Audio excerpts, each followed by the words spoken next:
Welcome to The Lightest Tread, the official podcast of Soul, where we speak to extraordinary and ordinary people who do ordinary and extraordinary things that are good for their bodies, good for the planet, and typify the soul of adventure.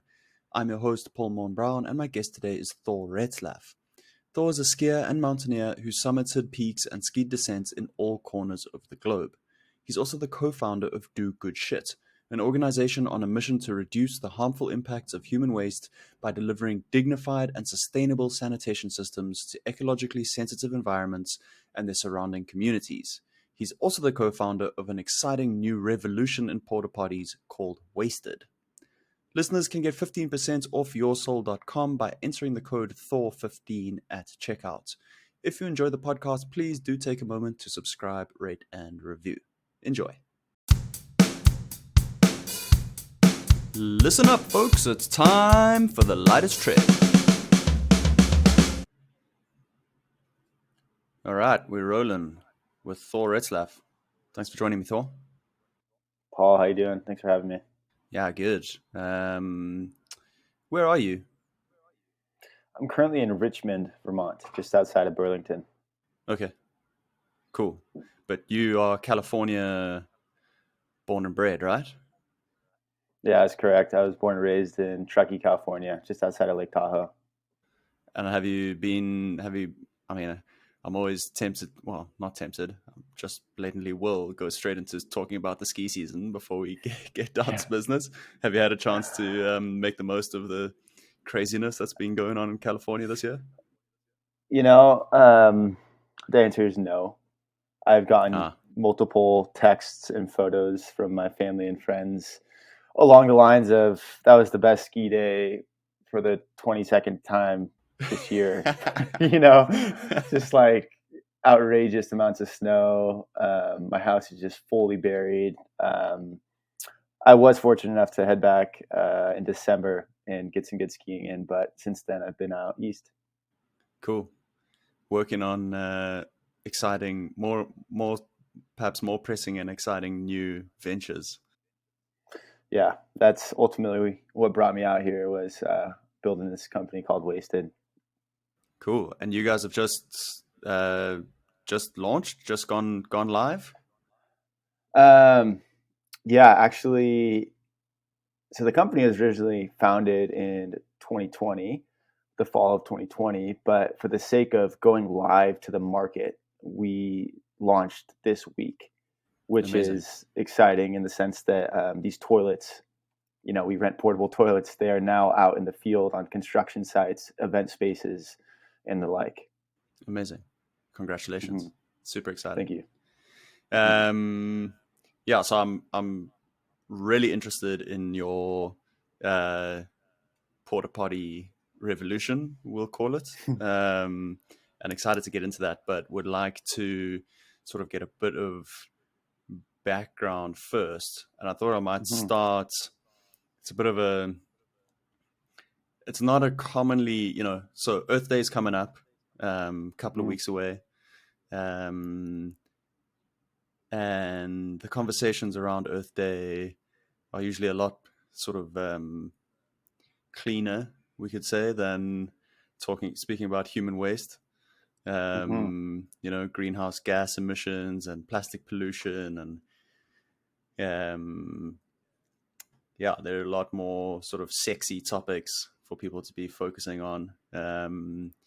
But I think this is a super interesting and important thing to talk about, the human waste issue, especially for people who are active sort of outdoor enthusiasts, adventurers, you could say, in inverted commas. And so I thought I might just start off by grounding us in sort of a personal anecdote. So in the first summer of COVID, when everybody was suddenly going outside, people who previously would have spent the whole summer, just in the city here, looking for things to do outside that felt safe, and people were going camping all of a sudden.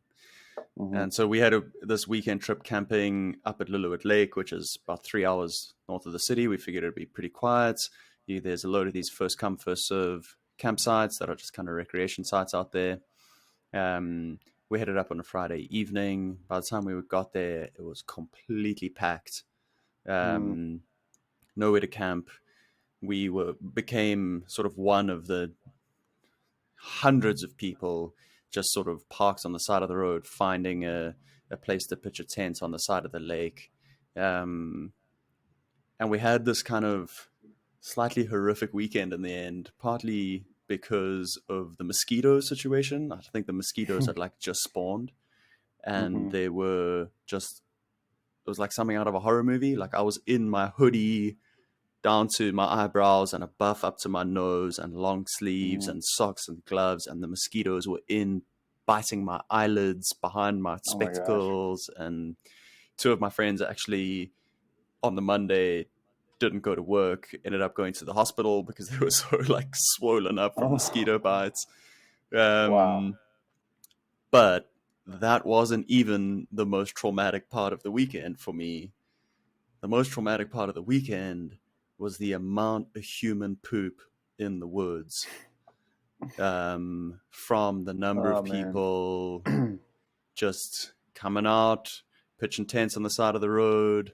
There aren't facilities there, and especially for people who don't have a lot of experience, um, you know, with leave no trace principles or how to effectively um, poop in the woods, and I think also the sort of attitude of like, well, it's just me. Well, it's just um, it's not that big of a deal. Um, and there was something about the whole situation that felt like just like really wrong to me. Mm-hmm. Um, that it kind of made me feel like I didn't want to. I mean, mosquitoes made me feel like I didn't want to be there, but Mm-hmm. it kind of made me feel like I didn't want to be a part of what was going on. And you support, yes, people should be going outside. Yes, people should be going camping and enjoying the natural environment, and getting out of their comfort zones. But the whole thing just felt a little bit icky to me because of Mm-hmm. just seeing the number of people and picturing the amount of human waste that was just being not properly disposed of, or not safely, or ecologically sensitively disposed of. So I wonder Mm-hmm. if you could give us a little bit of a background of your story of how Mm-hmm. this issue became sort of such a big focus for you. Mm-hmm. Partially glad you had that experience. Yeah. Um, a lot of other people, I'm sure, had a similar experience. Mm. I'm going to start with telling you a story of the moment I realized that putting energy and effort and ambitious, idea behind making sanitation something to talk about. The moment that became a reality was back in 2019. My co-founder Taylor and I, we were doing what we called the toilet tour, where we were driving along the west coast of the United States, effectively taking apart toilets to learn about toilets, talking with land managers, talking with users, and ultimately observing the human impact on nature with properly managed and mismanaged human waste systems. And there was this moment I was in Smith Rock State Park and I had gloves on. I'm just gonna get graphic because what we talk about, but I had gloves on and I had a bunch of other humans' feces on my hands. And it was one of those moments when I looked up at Taylor and it was like we were 10 feet above us looking down at each other cleaning this toilet. And it was kind of like, what are we doing? Why are we here doing this? This is really weird. And it was kind of at that moment that it occurred to us that the act of cleaning that toilet and learning how our bodies work and how our waste should be working with nature in a more symbiotic manner, that became a reality. And so it was no longer about me cleaning that one toilet. It was about us and everyone that we've brought under our team since then joining forces to help build a more dignified world of sanitation, to help build a more regenerative approach to our own nutrients. And so that was that moment where I was like, okay, I'm in this, imposter syndrome's out the window. I'm now going to figure this thing out. But to take a step back from that, how did I end up thinking about human waste as the problem it is and try to propose and implement solutions as I'm actively doing now? And that takes us back to the fall of 2018. Our team ventured out to Everest Base Camp to document a really fun adventure and create videos and photos. And at the time, we had an adventure media company called Intrepid.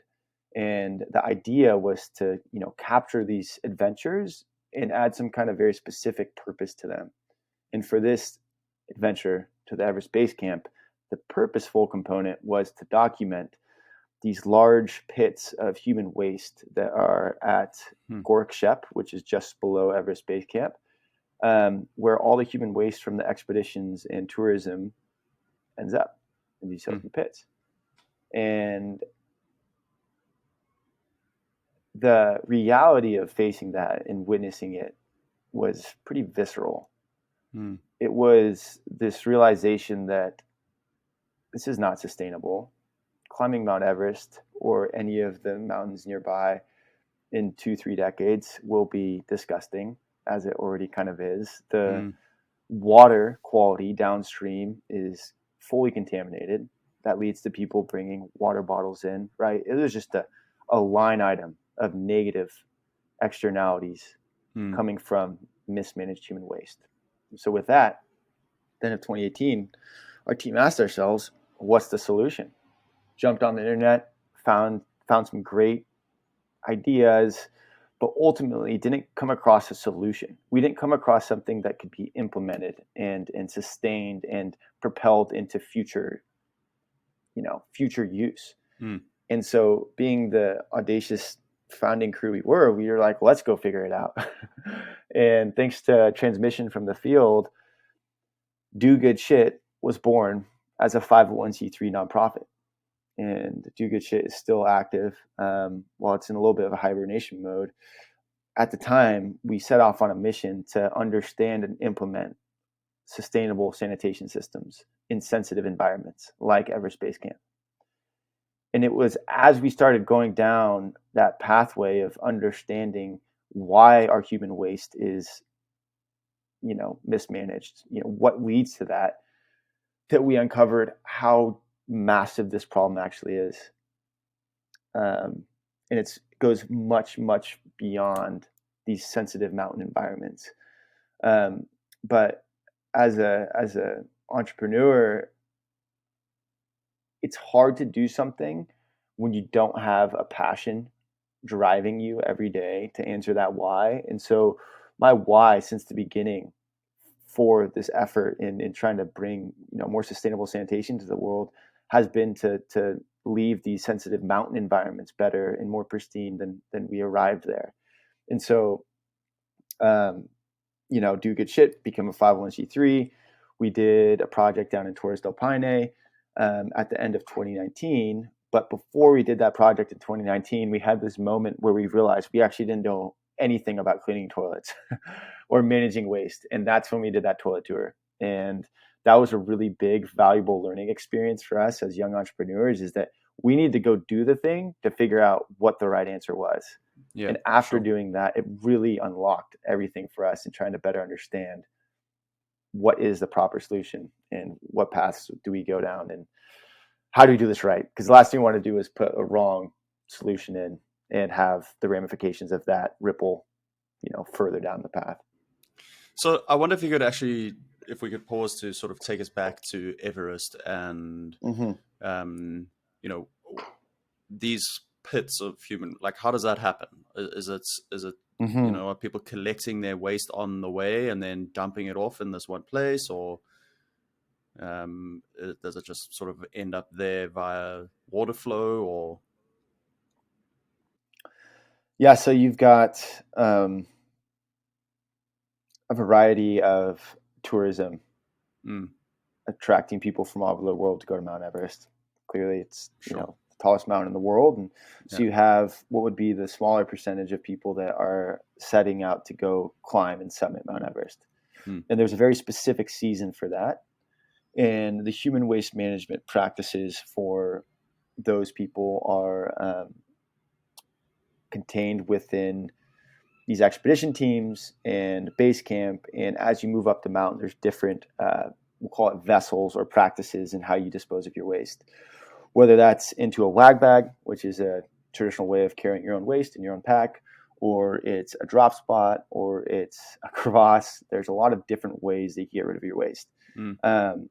But speaking of Everest Base Camp itself, you've got a lot of tourism making the trek to Everest Base Camp. It's this, high objective point for a lot of trekkers that because it draws so much attention, there's a lot of lingering. And when humans hang out, we got to go to the bathroom, right? And so you have this this density of both the climbers as well as the trekkers kind of meeting in the spot where a lot of waste ends up. And so the other aspect there is that the waste from the mountain, as it gets ported back down, it gets tossed in these pits as well. And there's a lot of other ways that this waste gets disposed of, but for the most part, there's just not a centralized solution.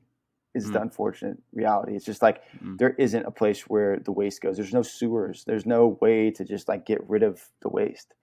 And so let's put it in a pit and see what happens.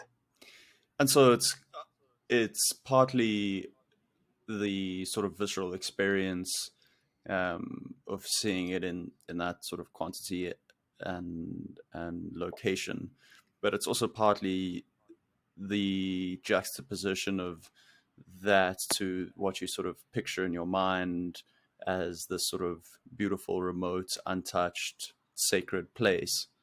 And I guess also informed by your own passion for the mountains, really. I wonder if you could speak to that a little bit about, it must be, I assume, your real love for those outdoor spaces that informed this desire to do something about it. Because I mean, there must be countless people who've seen those waste pits or been in that environment and left and said like, that was a nice holiday, but pity about the shit pits. But what are you gonna do?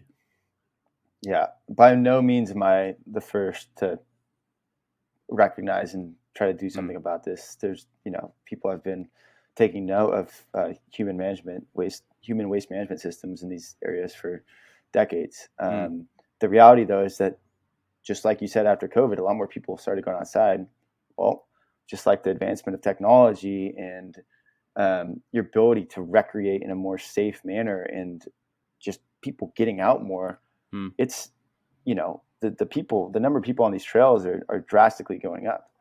And so one thing that I like to think about is this concept of convenience, right? In my home here in Vermont, I have a toilet that's connected to the septic system, and I flush my toilet and everything goes away, right? And it's very convenient to be able to go to the bathroom. Contrary, you're on a mountainside and that dehydrated food is not sitting well, and you've been trekking and all you can think about is going to the bathroom. You don't have a wag bag. All of a sudden you're in this scenario where it's a little bit primal. Like you don't really care about anything but your own needs of getting rid of, this waste in your body. And the amount of, we'll call it emergency scenarios that happen in any given mountain adds up. And when you add those people on top of each other, all of a sudden that spot that you thought was a good spot to go drop a deuce and, relieve yourself and continue on your merry way is a cesspool of sorts, right? And it's that kind of convenience where you don't have that place that can dispose of it. Mother Nature can't keep up. And so you hit this threshold where the amount of people using the environment and the solution of just environment managing that waste by itself versus our need to implement a system, an infrastructure to manage our own waste you hit that threshold and something needs to happen. Something needs to give in order for people to continue to recreate and not be looking at and climbing over other people's waste. So, all right, let's jump back forward to the toilet tour. And yeah, I mean, that's you decide as a team, like, okay, well, we want to figure this out. We want to figure out the solution, and the only way to start to do that is to learn. So yeah, how do you go about it, and what do you learn along the way? It's a great question. The impetus of the toilet tour was realizing that we just got some funding by some generous donors to go install a toilet down in Torres del Paine, the eighth wonder of the world, a beautiful national park in Chile. They're dealing with a huge human waste problem. We said, let's try to figure this thing out. And it was that small voice in your mind that turned into a really big voice saying, well, what actually works? And so we did some research online, and we came across this incredible human. His name's Jeff Hill, who has a PhD in remote site human waste management. He studied it in Canada, and he wrote a lot of literature on it. And he essentially devised, we'll call it a simple solution for managing your waste. And in a nutshell, it's urine diversion. What that means is that you separate your urine from your feces at the drop point so that they don't come in contact. And when you do that, you can essentially enable nature to process our waste, not necessarily as waste, but as fertilizer.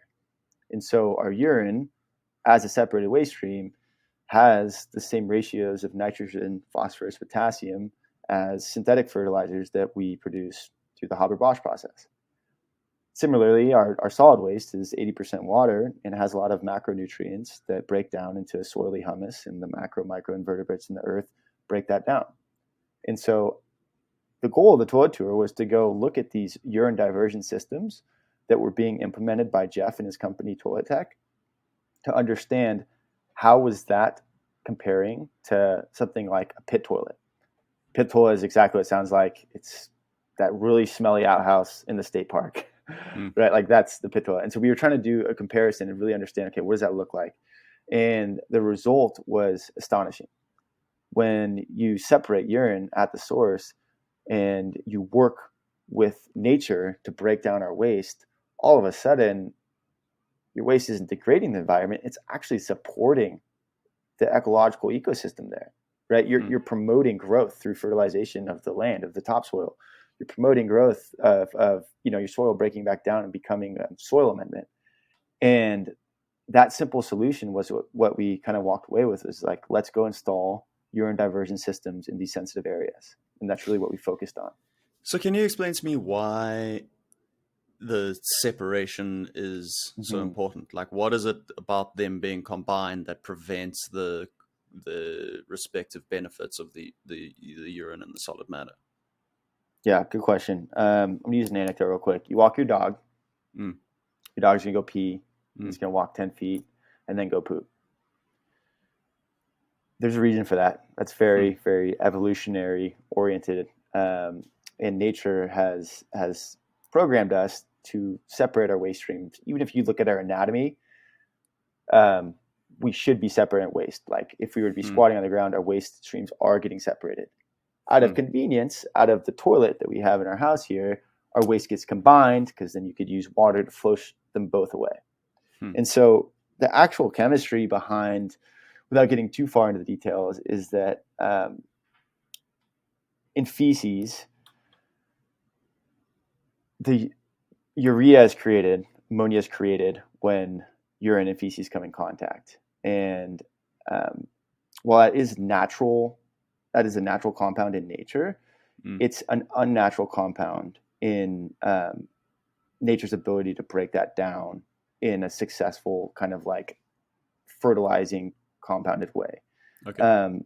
In other words, like when you combine the two, it creates a sludge, a mixture that is much harder to extract and break down further into nature. Hmm. And so the simplest way to think about it is like, well, if we keep it separated, then we're on our way to having two valuable waste streams rather than what was a mixed waste problem. Fascinating to think of that in that way, because we're so accustomed, as you say, to just going in the same place, Right. that you would think like, oh, well, it's just natural for them to be together, to be mixed. But just describing it in the way of just like thinking about your anatomy, it really does make so much sense that that's not actually the way that it's supposed to be according to natural design, you could call it. Our joke is nature naturally separates our waste through anatomy and gravity. Yeah, for sure. So these toilets are a relatively new development. I mean, I've in the last more and more here in British Columbia and in BC Mm-hmm. parks, these are the types of toilets that you're seeing that do separate Mm-hmm.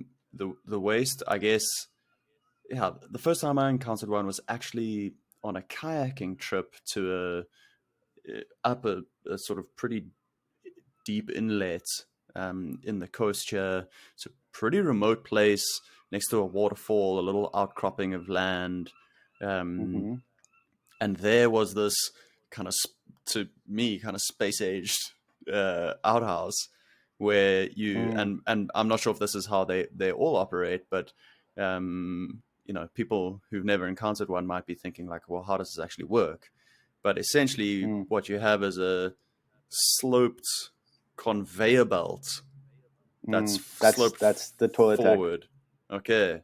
And so then Mm-hmm. your pee just runs off the front and solids get trapped on the conveyor belt, and then you flush it by Mm-hmm. pumping this conveyor belt with your foot, and it pulls it backwards and sort of up this very gentle slope, and it, I guess, drops it off in a tank or I don't know, is it just Decomposition chamber. a decomposition chamber? Huh, Mm-hmm. okay. And is that isolated from the ground around it? So that technology you just described is the one that Jeff Hill Okay. and his company Toilet Tech has installed in British Columbia, all over the United States. And that was the primary piece of toilet technology that my team and I took apart to better understand urine diversion and how it worked.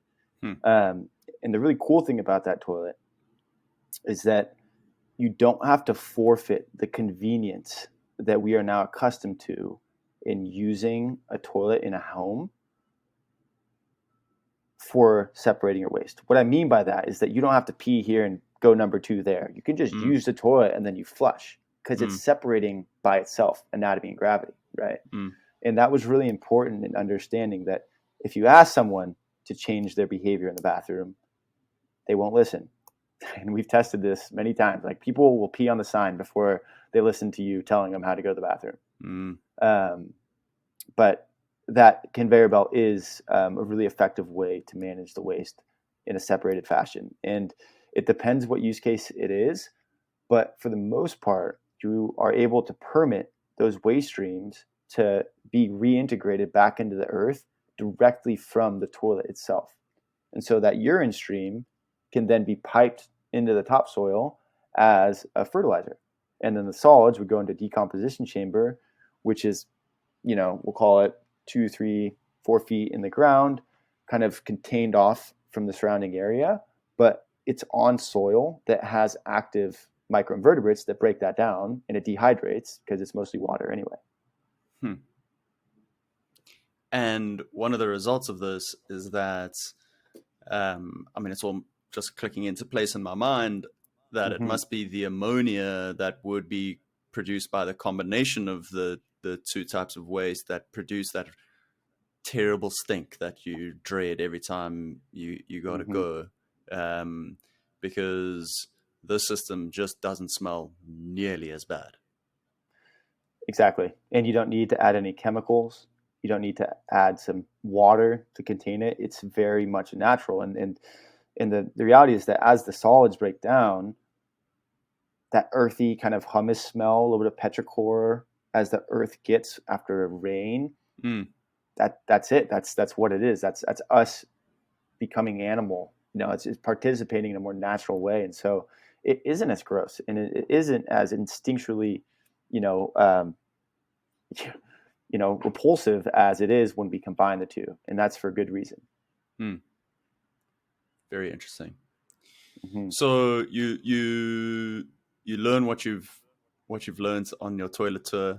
You've seen, I guess, the good and the bad, right? You have to look at what works in comparison to what doesn't work. And then you head off to Chile.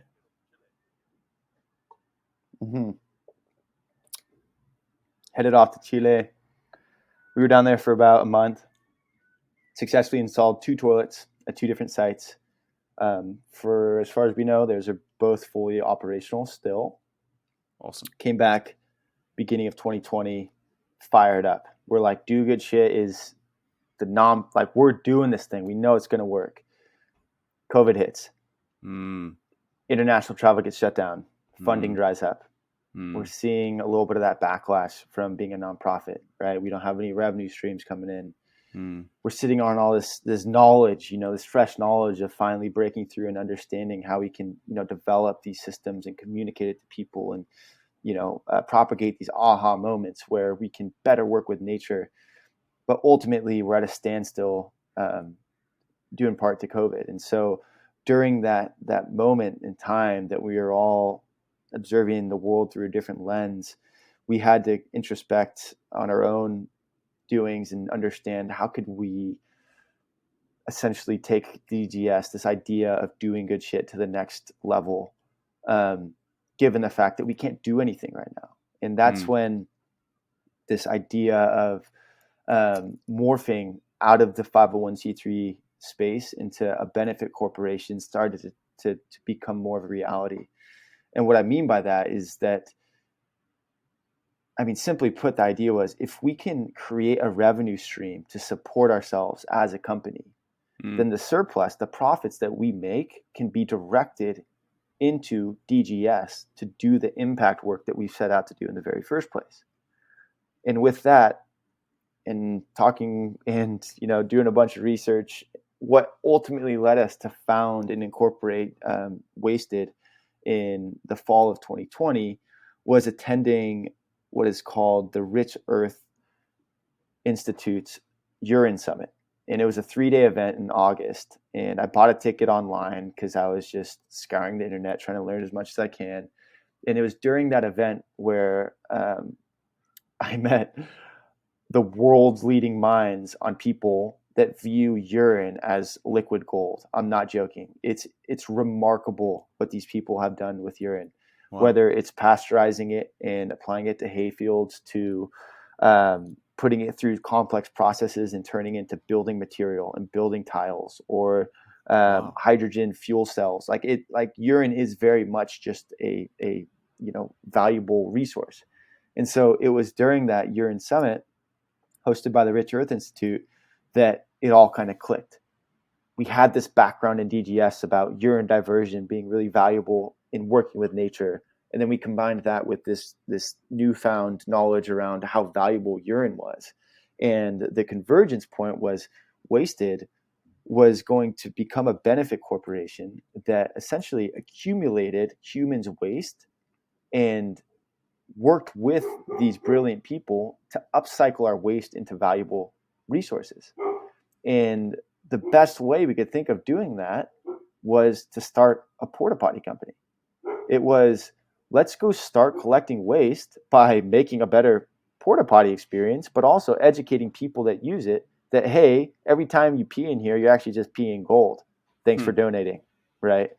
And that was very much how we started to kind of go down this benefit corporation route.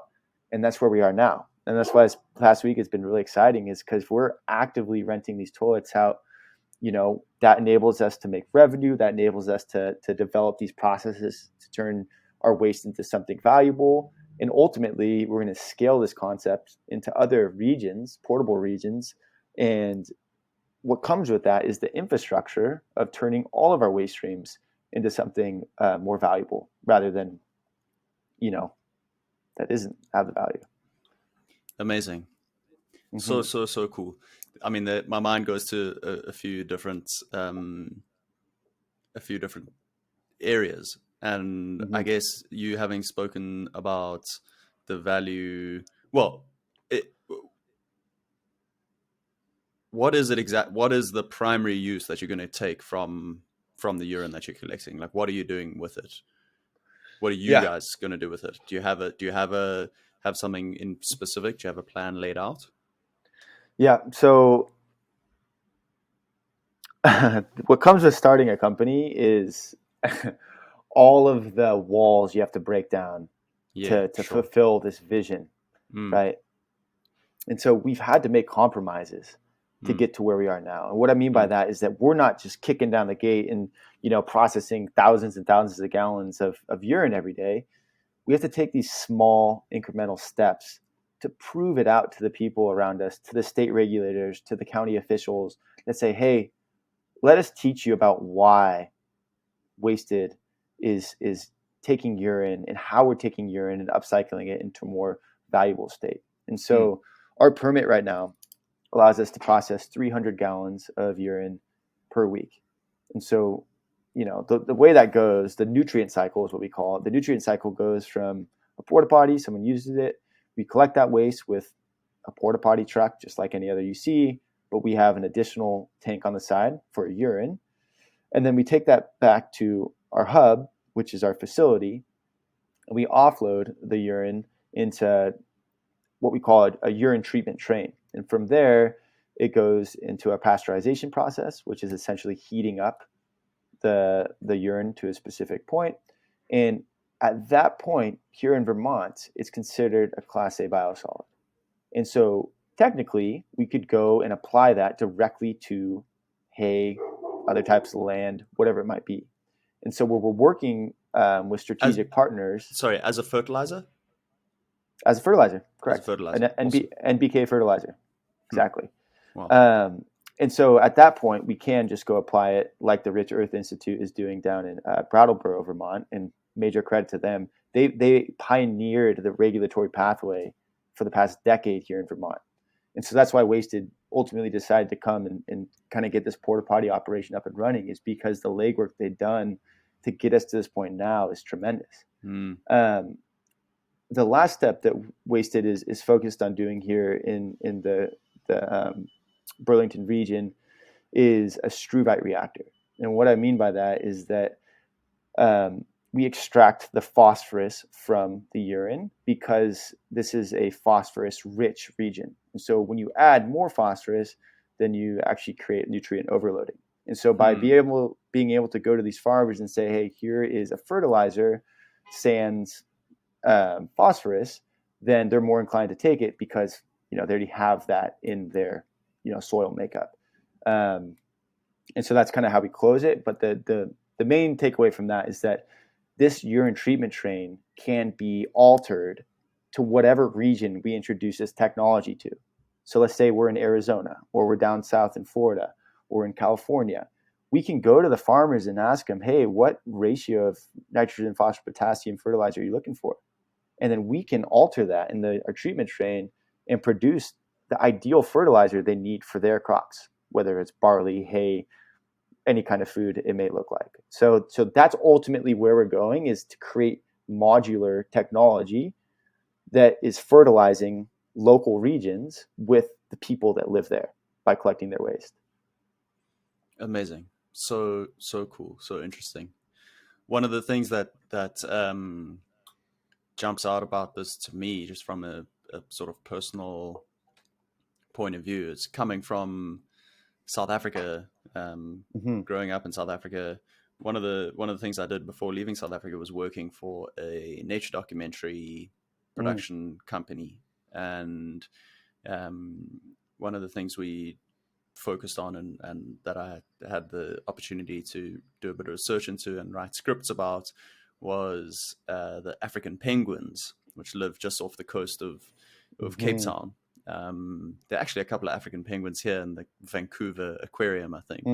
Mm. But they're called jackass penguins. They're these sort of comical. They're called jackass because Mm-hmm. they bray. They have this like donkey like noise that they make, and they're kind of comical because they seem so out of place, right? They're on this beautiful sandy beach with crystal blue waters, and it's a hot day, and here these penguins having a great time in the surf. But the story of these penguins is that they would make their nests on these rocky islands off the coast, and they would nest in these islands with or surrounded by a bunch of other um, uh, ocean, predominantly ocean-faring birds, gannets and the Mm-hmm. like. And what would happen is that these other birds, over time, using these islands as nesting sites, the guano from these birds, Mm-hmm. the waste from these birds, had piled up and layered up in this cake, this sort of Mm-hmm. thick layer on top of the island. And these penguins, the way that they lived, the way that they could survive in the heat, was they would burrow into this layer of guano and create these burrows that would protect them from the heat and from the sun, and that's where they would have lay their eggs, where they'd have their Mm-hmm. nests. And then what happened was I don't remember the date exactly, but sometime in sort of mid last century, people discovered these islands and these rich deposits of guano, which, what did they use it for? Fertilizer.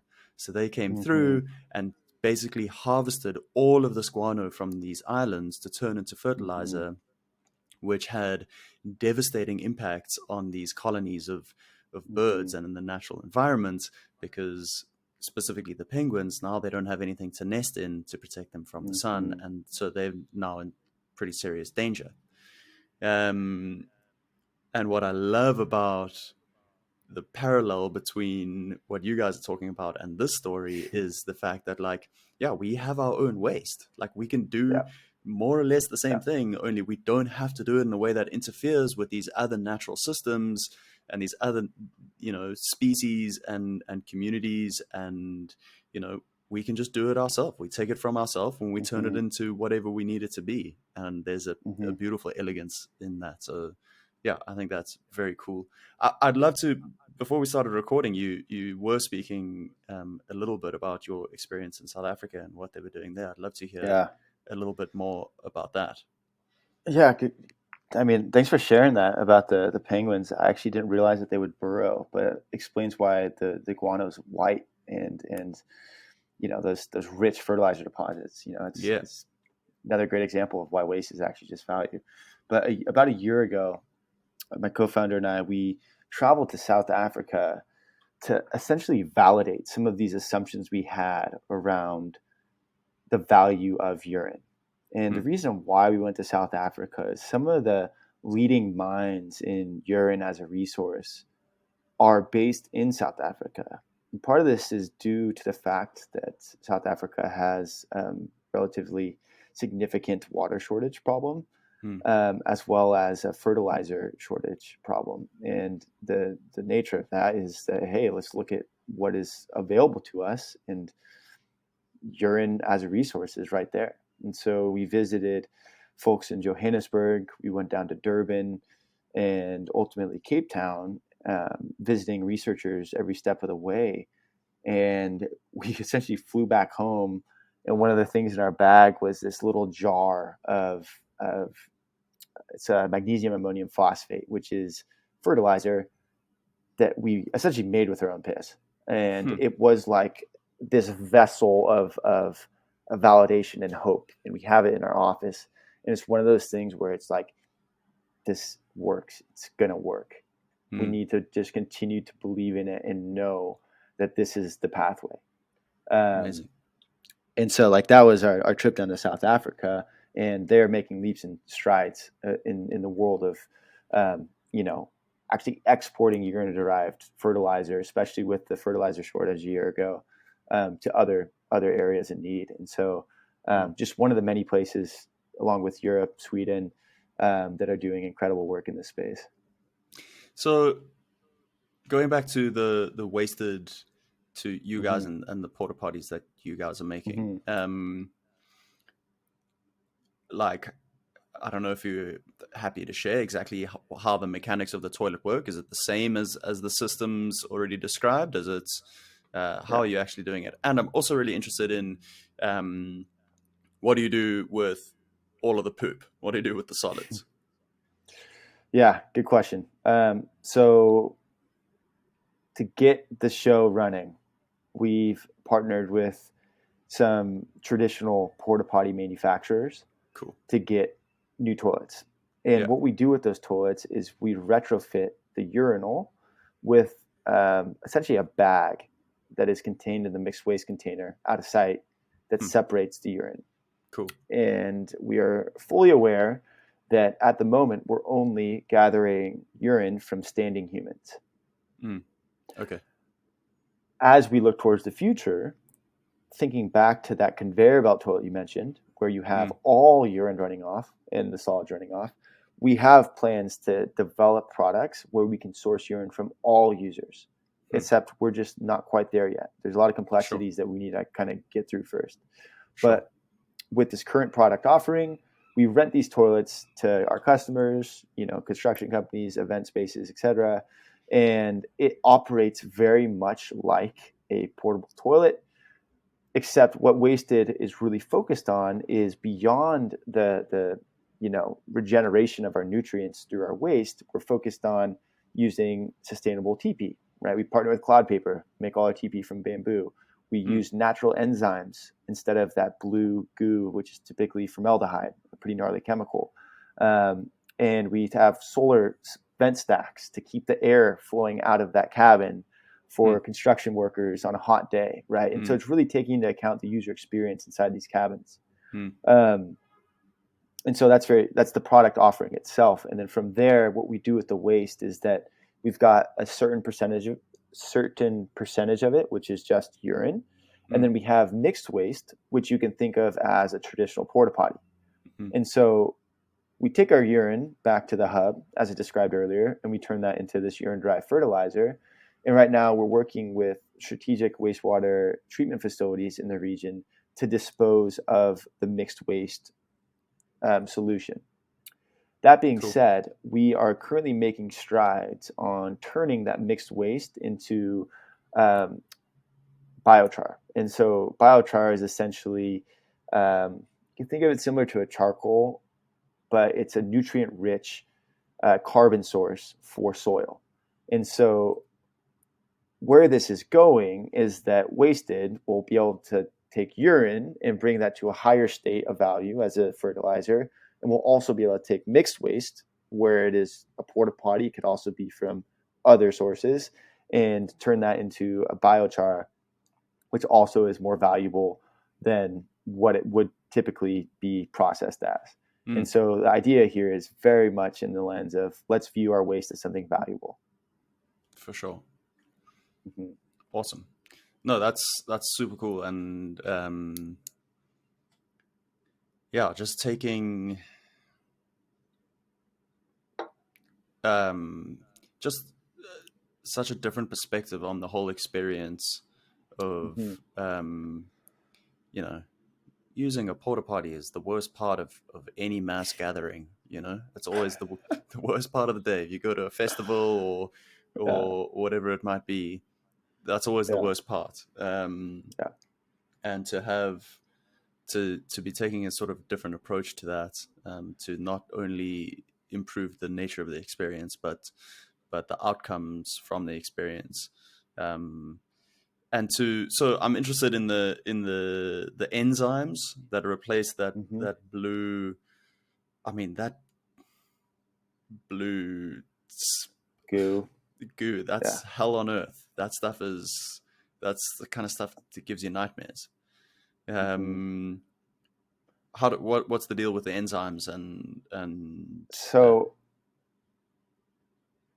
it's, you could think of it as, the question we posed ourselves is, how can we neutralize the combination of urine and feces in a tank, as any porta potty, while considering downstream processing. Sure. And what that led us to is using natural enzymes to neutralize waste will maintain a user experience that is clean and dignified, but also allow us to have optimized and successful nutrient reclamation from these mixed waste streams. On the contrary, when you use chemicals with the sole intention of neutralizing and the smell and making it for the user, it's actually really hard for wastewater treatment facilities to break down that chemical load, that sludge. And so by going with more of a natural enzyme route, you're considering this problem holistically. We say, okay, well, whatever we put in now is going to have to be processed down the road later. So what could we add that is actually an add downstream as well? And that's how we kind of ended up where we are now. And the good part is that this isn't exclusive to wasted. There are a lot of portable restroom operators and people out there that are recognizing the harmful effects, not only to service workers, but also to the environment of using these chemicals. And so these natural enzymes are starting to very much pick up as a commonplace for porta potties. But it's one of those things where wasted is just going to institute. We're going to say this is the only way to be able to, mitigate the smells and whatnot that come from mixed waste. Awesome. Yeah. Super exciting. I think what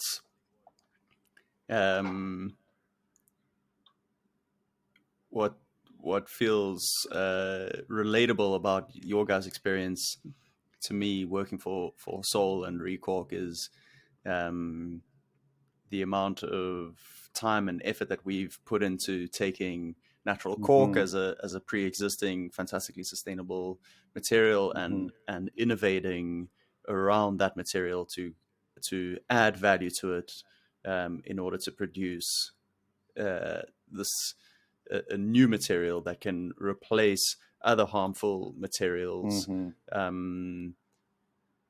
So yeah, taking something that's naturally occurring, I see a lot of parallels there, and I think it's awesome that you guys are off the ground and underway, and that's super exciting. And as with Recork, things take time. It's taken time to build, but you just got to start, and you got to start making those inroads and start spreading the word, and that's half the battle, I think, is getting people to understand, like, here's why we're doing this. This is why this is important. This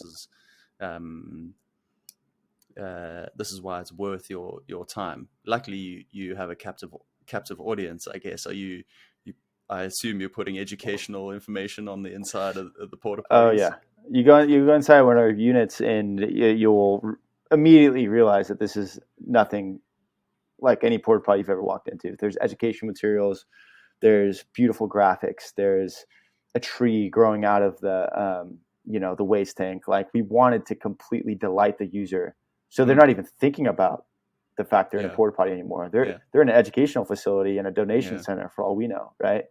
And thinking back to what you kind of started the call with, like, talking about it, I got to say, thank you, Paul, for having me here to talk about it, because the nature of this thing is that it's dirty, it's gross, but every single person on earth living right now can relate. Everyone can relate. And when I think about something like Soul and, upcycling corks, that paralleled effort in sustainability and waste to value is what Wasted is going to be focused on, is using, tangential, paralleled narratives to break down the taboos around sanitation. Because ultimately, there will become a time when talking about urine as a fertilizer is going to be commonplace. May that be in 20 years, and we look back to all of the mixed waste streams we were doing, and we're going to laugh. It's going to be like using fossil fuels, right? When apartment buildings are able to fertilize the rooftop from all of the urine that goes down to the basement that gets treated and pumped to the top, like, those kind of things will start to surface, and we'll realize, like, there's always a way to do it better. It's just a matter of figuring out how to get there. Yeah, for sure. I love that. So I'd love to also just speak a little bit to your expedition to Ama Dablam. Am I pronouncing that correctly? because that was a relatively recent initiative, and so I love the story arc. You were in Chile, and then COVID hit, and then you said, okay, we need to produce we need to approach this whole broader mission in a slightly more practical way that can generate a revenue stream, so we can continue to make positive inroads in this broader topic and mission. But then more recently, you did also go on this expedition. So tell us a little bit about that. Yeah, good question. So this past November 2022, our Do Good Shit team, our chief architect, Kobe Vardy, myself, and Tenzing Sherpa, who is the local champion in Fortse, which is a village along the Everest Base Camp trek, we all gathered in Nepal to go finish the installation of a 2-toilet urine diversion system in the town of Fortse. And this is a structure built near Gamba, which is a religious building that provides dignified sanitation to mostly the local community, because before that there wasn't any closely accessible toilets for these sacred events and passerby and the like. And so the idea of this trip in November was to go and finalize this structure and pair that with a celebration. It comes back to the 2018 idea of adventuring with purpose, right? And so while we put closure to finishing this toilet structure, Tenzing Sherpa is a National Geographic expedition guide. He's been up Everest multiple times. He's climbed Ama Dablam. Like, he's from the region. He is a native Sherpa, and this is the language he speaks of the mountains. And so as this idea kind of surfaced, we said, hey, why don't we go climb Ama Dablam to celebrate installing a DGS toilet in this town. And all of a sudden that was in motion, and we all loved the idea. And so that's exactly what we did. We finished the installation, and then we set out to go climb Ama Dablam. And the results of that was a successful summit, a really beautiful expedition. Couldn't ask for a better team and learning experience. But it is that piece of, you work hard and then you celebrate the work you do. I think it's really important to continue to find kindling, to burn that passion for why we do what we do, and being able to go put those year and a half of work into building this toilet and then go stand with the people that we worked so hard with on top of Ama Dablam. It's something really beautiful, and it's something I want to replicate, and it's something I'm going to do again. But just the idea of adventuring with purpose it's strong. It gives you a very good North Star for why it is that I go and clean these toilets and do what I do. Is like that is what fires me up. And on that note, you also see other things like Ama Dablam has a serious waste problem. And so one of the things on my list is, how do we solve Ama Dablam's human waste problem on those really tight ridges in the snowpack? You're gonna run to other things, but yeah, I was fortunate to have some support from Seoul to go out and execute on this project, and have a lot of fun doing so, and tie out a year and a half worth of effort into this DGS project, and ultimately feel really, really satisfied with doing good and adding purpose to the work I do. And we were delighted to be able to get some comfort in your boots on the way up. Definitely. Oh my gosh, I got them in all my shoes. I love my sole footbeds. Let me tell you. Awesome. Actually, on that note, just because we're here, I got foot surgery in 2021. No way. I had a broken foot for a couple years, and I was really having a hard time getting back into it. And after talking with y'all and finding the right footbed and being able to train in my hiking shoe for Ama with it was the Metapad thin one. It completely changed how I was walking, right? And it's something so small, but you do what's right for your feet and your back, your body, your feet, everything adjusts and your body listens. And so there was a moment in time where I was a little bit tentative around how my body would stand up to high altitude mountaineering. But thanks to that training and thanks to having those mountaineering boots, I was actually in really good shape, and I didn't think about my toe much at all. Awesome. Love that. Mm-hmm. Love to hear it. Mm-hmm. All right, Thor. Well, yeah. Is there anything else that you'd like to mention or add? Wait, people can find you on yeah. What's the best way for people to reach out or Well, look? first plug for Wasted. If you need to go rent a portable toilet, Yeah, wasted.earth. You go find us. wasted.earth. Yeah, Awesome. we've got a lot of awesome content going up there. We're going to be launching some new kind of storytelling initiatives this year, especially now that we're live in the market. You can find me on Instagram, Thor Retzlaff. Do Good Shit's also on Instagram. Reach out if you have questions. I guess closing thought is that it's only waste if you waste it, whatever that is. It's all perspective. Nature doesn't waste anything, so if you think something's wasteful, maybe look at it from a different perspective. For sure. Whether that's wine corks or your own pee. Whatever it is. Yeah. Love that. Yeah. All right, sweet. Thanks, man. Well, appreciate it and all the best with all of your endeavors, and look forward to seeing what the future has in store for you guys. And hopefully in the not too distant future, I'll be, I'll never have to be in a stinky blue sludge porta potty again. Appreciate it, man. Thank you, Paul. And thanks to the whole Soul team. Awesome. Thanks, Thor. Mm-hmm. So that's it, folks. Thanks for listening. Thanks again to Thor for joining me. Don't forget that if you'd like to try the footbeds that Thor uses with metatarsal support built in, you can get 15% off at yoursoul.com by using the code Thor15 at checkout. Have a good one.